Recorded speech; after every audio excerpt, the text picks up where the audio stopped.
ready to go.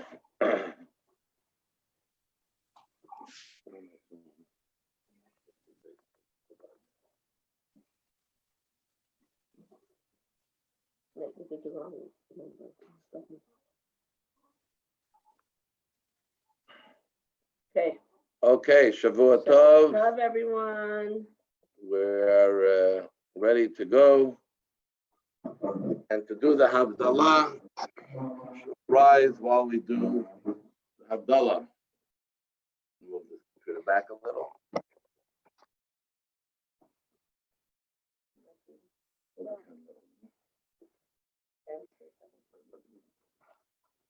Stand behind. So we're ready now to escort the Shabbat Queen, to bring in the week, to bring Shabbat into the week, especially in such a beautiful week that we are now going into a week where we celebrate the holiday of Shavuot. It's a very, very special week, as this Shabbat blessed not only Sivan, it blessed the holiday of Shavuot as well.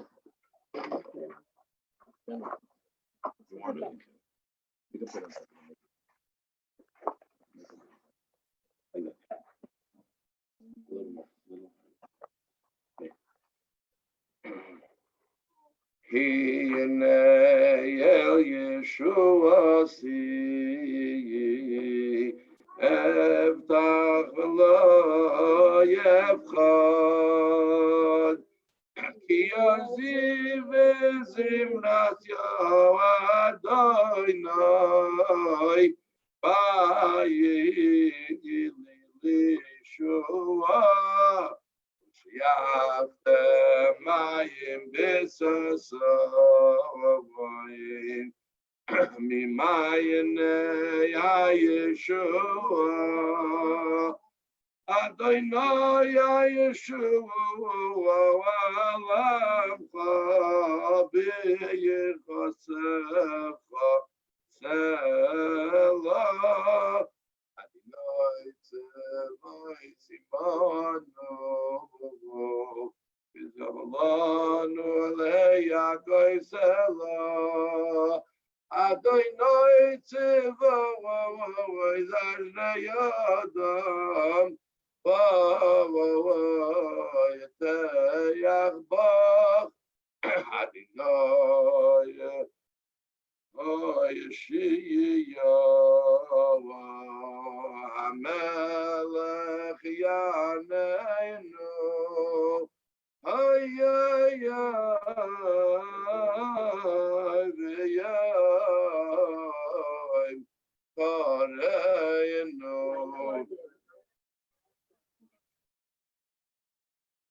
Yehudim Haysayra V'simcha v'sasayr v'ikar Kein ti'alanu kaisis v'aisesa V'shem Adonai yekra Sabri maranan Baruch Adonai Eloheinu melech haolam shakal yavizvarei Baruch Adonai Eloheinu melech haolam berei minei samim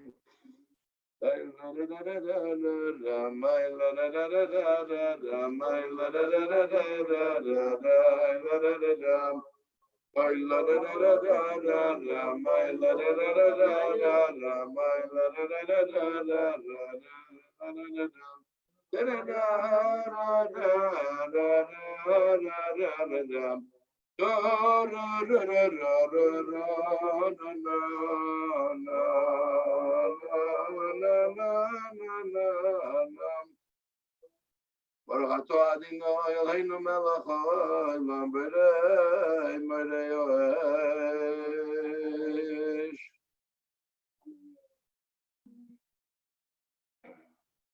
Baruch atah Adonai Eloheinu melech haolam hamavdil ben kodesh l'chol Ben Lechaishach, Ben Yisrael Oamim, Ben yom hashvi, v'sheiches yimei hamazeh, baruch atah Adonai, hamavdil ben kodesh lechoy.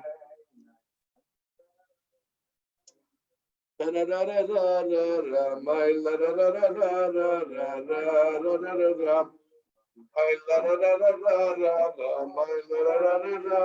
took for the blessings of the Havdallah, for the wisdom, for the parnasah, for all the blessings in every part of our life, to have it fully and completely. And as we said, going into the new week, especially a week with tonight is Rosh Chodesh, in itself a holiday, and a week where we have one of the three festivals, the Shalosh Regalim, a very, very, very special week and a very special time. And the Shabbat that we blessed, I hope everyone said their Tehillim, to add to the blessing, the Shabbat that blesses this type of, this week is something that's very powerful. It's something that's very, very special. And therefore, I want to share a story. You know, it says that when Mashiach will come, it says, well, we always have the candles, I want you to see the candles. It says when Mashiach will come, that Torah Chadasha Meitititze, that just like we got a Torah when the holiday Shavuot, when we stood around Har Sinai, when Mashiach will come, a new dimension of the Torah will be revealed. So especially when we come to this holiday, we celebrate the Torah and the Shabbat leading up to it. It's a time that's connected to Mashiach as well, because we know that the whole reason we got the Torah was to help bring us closer to the coming of Mashiach, to bring the light of Mashiach into the world. I want to share a story. It's from a tzaddik, not of the Baal Shem Tov, but obviously one of the tzaddikim of the Hasidic Rebbes, connected to the tzaddik of the Choyze of Lublin. We called him the seer of Lublin, a very, very great, great Rebbe in the fourth generation of the Hasidic movement. And the Choyze of Lublin, of Yaakov Yitzchak of Lublin, great, great Rebbe, many great stories of his leadership, of his holiness. And here's a story where you see just sometimes how even a simple object that belonged to Rebbe, how but through Torah and through righteousness, it gets defined, redefined. So when the Chayzer Lublin passed away, he didn't have much money, like most Rebbes, didn't have money. But he passed away, and he had his children who were by his Shiva, burial and Shiva, and there was very few objects that he left over in the world. He didn't have any interest in worldly things. So his children divided amongst themselves the various objects that he had, that their father owned. And one of his sons, Yosef of Tolchin, he was called, he got two objects. One was a cloak that his father had, and one was a clock, his father's clock. Anyways, after they did the Shiva and the Shloshim, however long they stayed, they were heading back home to their respective homes. And on the way back, it started to rain, a big rainstorm. He realized he couldn't stay traveling. He had to take a rest. He knew there was next to this village, there was an inn that was owned by a Jew, a Jewish innkeeper. So he decided that he will go in and stay the day till the rain passes by, and then he'll continue his journey. So he goes into the inn, and he tells him he's just staying for a few hours till the rain subsides, but the rain wasn't subsiding. So he gave him a room, and he took the room. Anyways, the rain didn't subside for 2 or 3 days. first night that this Yaakov, that Yosef Tolchin was there, he couldn't sleep at night. Couldn't sleep because in his room there was a clock, and this clock every hour was chiming. You know, they used to have these old grandfather clocks. Used to ring every hour. Everyone has its own ring. When we went to Prague, they have one that's outside of the city. Everyone goes to watch as it rings. There's a clock that chimed every hour. He couldn't sleep. Okay. He wasn't sure what it was. The second night, he also again couldn't sleep. The clock was chiming every hour. But somehow he felt that this is not an ordinary clock. This is not. So not only couldn't he sleep, but somehow every time the clock rang at the hour, he felt some kind of an energy that he got up and he started to dance. So when he was about to leave,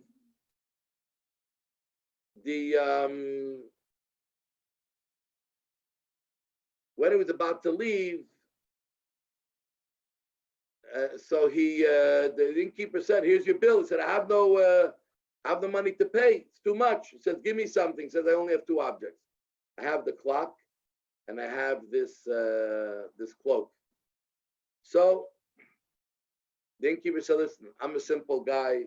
Let me ask my wife." He calls in his wife. He said, "This guy has a cloak and a clock. What should we keep?" The wife says, "A cloak. Who needs this cloak? A clock. At least we'll know when we have to milk the cows. We'll know what we have to do. We don't even own a clock. Let's keep the clock." They kept the clock.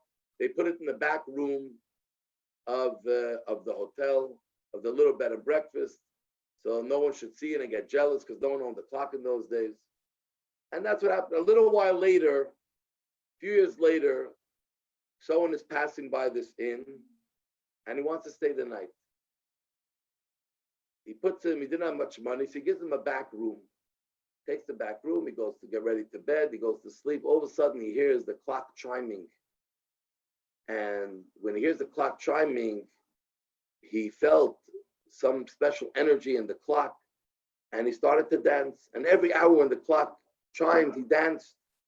Meanwhile, the innkeeper was tired from a long day's work, couldn't sleep because he heard a whole night someone dancing and singing. So in the morning, he wanted to find out who was dancing and singing. He only had one guest that night. Why was he dancing and singing? He was a little embarrassed. This was a holy man, a Rebbe was passing by. He was a little embarrassed to ask. So when he was about to leave and he paid his bill, he said, "You must probably wondering why I didn't sleep much last night. I was dancing every hour and the hour." He says, "In my room, there's a clock." He says, "Yeah, I know it's a clock." He says, "I want to tell you about a clock." He says, "Yeah, I know what a clock is. A clock tells us when we have to milk the cow and when we have to do the different chores in the house." He says, "Listen, animals don't have clocks," the Rebbe said, "and they know what they have to do. Humans for years live without clocks, and they somehow figured out what they had to do. That's not what a clock is for. A clock is here to tell us a few messages. One is that when Hashem created the world, He created time. He created days, and every day He divided into 24 parts, 24 hours. And every hour He divided into 60 parts, 60 minutes. And this is to tell us that time is precious. That this is what Hashem created in the world. He created time, and time is precious. So we have to look at time as something being precious. Not only, he said, is time precious, but also any time that passes is gone, is over, is finished. You can never get it back. So a clock is reminding us that time has passed, and time is going fast by. And our rabbis tell us that a person has to repent a day before they die, but no one knows when they're going to die. So the clock is a constant reminder that your time of death is coming near. So you better do teshuvah now, you better repent now, because the time is passing quickly. And in Hebrew, the word for time is sha'ah. Sha'ah also comes from the word turn, that sometimes the clock inspires us that we make a turn in our life towards Hashem. And sha'ah achas, the sages tell us that 1 hour in this world is better than all the time in the world to come, meaning one turn in this world is better than all the time that's spent in the above world. So this is what a clock is. Time is passing, time is precious. we're getting closer to our day of death. Time to do teshuvah. The innkeeper is listening. Says, "Wow." He says, "This is very, very beautiful." He says, "But that's every clock. Every clock ultimately reminds us we're getting closer to our day of death. But this clock has something different. In this clock, every time it rang, I heard another message. And the message was that we're 1 hour closer to Geula, 1 hour closer to Mashiach. Every hour that passes, we're 1 hour of Galut has passed, and we're 1 hour closer to Geula. Not every clock, when it rings, gives us that message, but this is a special clock. This must be the clock of my teacher, the Chayzer Lublin, the Sira Lublin. The innkeeper said, yeah, you're right. This clock, a holy man passed by, he couldn't pay, he gave us this clock. This is the clock of the Chayzer Lublin. It's a different clock. It rings differently. And so too it is for us. We're going into the week of Shavuot. We're going into the week where we're celebrating the holiday Shavuot, the holiday where Hashem gave us the Torah to be able to bring Mashiach closer. So when we ring in through the Havdallah, the Shavuot Tov, the new week, we have to remember that now every hour that shines between now and Matan Torah, to remind us that we're 1 hour closer to receiving again the Torah. 1 hour closer to receiving, it says every year in Shavuot, we get a new energy, a new depth of Torah comes to the world that never existed before. We're 1 hour closer to that. And let's make use of the time. So not only will we be 1 hour closer to Matan Torah, but we'll be 1 hour closer to Mashiach's coming. May this year we receive the Torah with Mashiach together, from Mashiach, Torah Chadashah Mititese with the Rebbe together, and may we celebrate all the beautiful things that have gone through since the Jewish people received the Torah. We're able to celebrate in our lives fully and completely. So Shavuot Tov, a good week, really all the best for all of us. May it be a very special and blessed week. We'll finish with Eliyahu Navi. Eliyahu Navi, we sing the song of Eliyahu Navi because he's the one who's going to bring Mashiach. And it says tonight's meal is called Suda, the David Malka. It's the meal of David. King David is the ancestor of Mashiach. So tonight's meal every week is about Mashiach, especially this week. When we're celebrating the Torah, may it be quickly in our days. Eliyahu Hanavi, Eliyahu Atishbi, Eliyahu, Eliyahu, Eliyahu Agilati, B'meira Yavo Elayinu, B'mashiach Pedati. Shavuot Tov. Thank you for joining. Join us, men, tomorrow morning, 9:30 for our Rosh Chodesh Minyan. 9:30. To have an incredible week and holiday, and look out for the many great things that are going to be happening this week at Chabad in the forerunner of the holiday of Shavuot. So be well, all the best. We love you all. Thank you. Everybody have a good week. Be well. Have a good week. Keep well. Amen. Good health. Bye, Angie Nathan. Amen. Bye. Bye. Bye. Bye. Bye. Bye. Bye.